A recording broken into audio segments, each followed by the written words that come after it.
టైంలో చూసుకున్నట్టయితే ఇప్పుడు అమెరికా ఇరాన్ ఇష్యూ ఏదైతే ఉందో దానివల్ల గ్యాస్ రేట్లు చాలా దారుణంగా పెరిగిపోయింది. కమర్షియల్ గ్యాస్ ఒక్కొక్కటి ఆన్లైన్లో 4000 5000 పెట్టి అమ్మేస్తున్నారు. దీనివల్ల సామాన్యులకు కానీ హాస్టల్స్ కానీ హోటల్స్ కానీ చాలా భారీ నష్టం అయితే వాటిల్లుతుంది. దీనిపై ఇంతవరకు కూడా గవర్నమెంట్ స్పందించలేదు. దీనిపై మీరు ఏ విధంగా స్పందిస్తారు? ఏదైనా రోడ్డు మీద యాక్సిడెంట్ కానీ ఎవరికైనా బాగాలేకపోతా అని ఏదైనా హెల్త్ ఇన్సూరెన్స్ జరిగితే కానీ దీనిపైన గవర్నమెంట్ త్వరగా స్పందిస్తుంది. ఇలాంటప్పుడు మన ఏదైనా గ్యాస్ కానీ రేట్లు కానీ ఇలాంటివి పెరిగిపోతే అలాంటప్పుడు గవర్నమెంట్ త్వరగా స్పందించదు. ఎందుకంటే మాలాంటి మిడిల్ క్లాసులో కామన్ మ్యాన్లో బయట ఎక్కడో బతుకున్న విదేశ వ్యాపారాలు ఎక్కడో బతుకున్న మాలాంటి ఎలా బతకాలి? దీనిపైన మన రేవంత్ రెడ్డి తెలంగాణ గవర్నమెంట్ ముఖ్యమంత్రి ఉన్నాడు కదా అని స్పందించాలి. ఖచ్చితంగా గవర్నమెంట్ యాక్షన్ తీసుకుంటే మాకు ఏదైనా స్పందన జరిగేది. అంటే ఇది ఏజెన్సీలు ఏదైతే కమర్షియల్ ఏజెన్సీలు చేసే మాఫియా లాగా కూడా చూడొచ్చు కదా. అంటే ఇంతవరకు కూడా గవర్నమెంట్ నుండి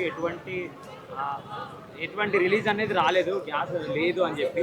బట్ వీళ్ళు మాత్రం 4000 5000 అట్లా అమ్మేస్తున్నారు. ఇది ఎంతవరకు కరెక్ట్? ఇది కరెక్ట్ కాదన్న. ప్రజల మీద సొమ్ము చేయడం చాలా కరెక్ట్ కాదు. మీరు ఆదాయం సరిపోతే మీరు ఇంకా గవర్నమెంట్ రాజకీయం నుంచి దిగిపోండి.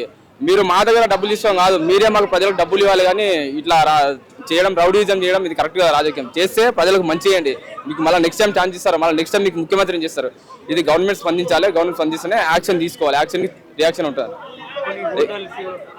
హాస్టల్స్ ఇవరకే పనిచేసినారు.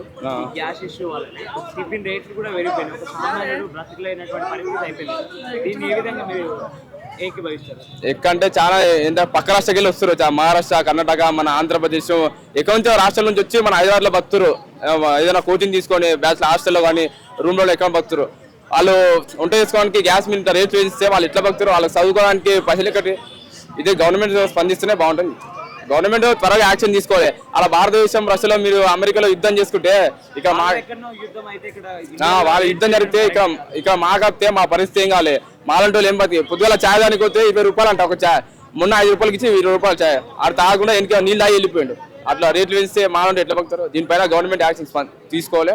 తీసుకుంటే బాగుంటున్నట్టయితే మొత్తం గ్యాస్ ఏదైతే ఉందో అదే నడుస్తుంది మొత్తం. నేను చెప్పేది ఏంటంటే గ్యాస్ గురించి ఏవైతే నిబంధనలు పెడుతున్నారో సో నేను చెప్పుకొచ్చేది ఏంటంటే భయపెట్టండి పర్లేదు, కానీ దాన్ని సీజ్ చేయకండి. ఎందుకంటే ప్రతి ఉమెన్ కి గ్యాస్ అనేది ఒక ఆయుధం. వర్కింగ్ ఉమెన్ ఉంటారు, బయట వర్క్ చేసుకునే వాళ్ళు ఉంటారు. సో కట్ల పొయ్యి మీద ఉండాలంటే అందరికి ఈజీ కాదు. అండ్ ఇండక్షన్ స్టవ్స్ కూడా ఉన్నాయి, లేవని కాదు. ఎంతైనా గ్యాస్ పొయ్యే, దేని రెప్యుటేషన్ దాందే. సో గాయస్ నేను ఫైనల్ గా చెప్పుకొచ్చేది ఏంటంటే గవర్నమెంట్ వాళ్ళు ఏదైతే చేస్తున్నారో జనాలను భయపెట్టండి, ప్రాబ్లం లేదు.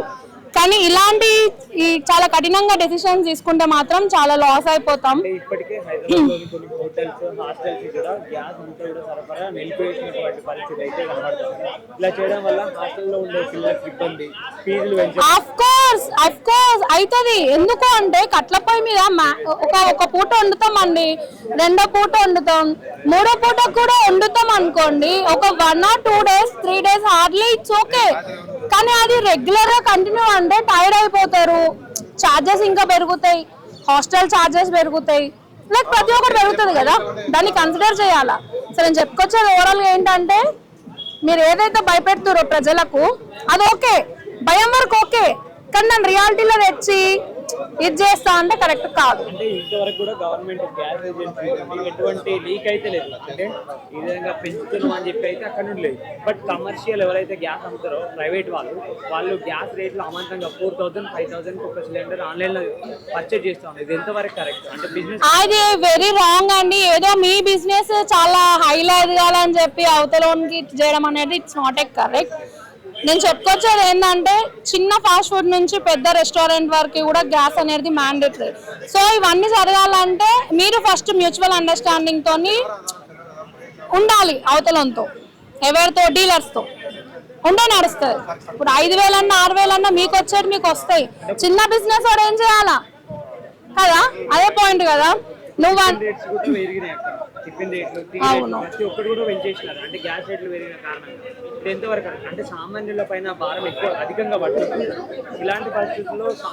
హోటల్ లేదని ఉందో మీరు చూసుకోరు, ఏమన్నా వేసుకోర్రి. బట్ ఎందుకు ప్రజల వరకు రావాలి, ఇంట్లో డ్యూటీలు చేసుకునేటోళ్ళు ఉంటారు, జాబులు చేసేటోళ్ళు ఉంటారు, బిజినెస్ చేసేటోళ్ళు ఉంటారు, లేడీస్. ప్రతి ఒక్కరికి గ్యాస్ అనేది ఒక లేడీస్ కి ఆయుధం అండి.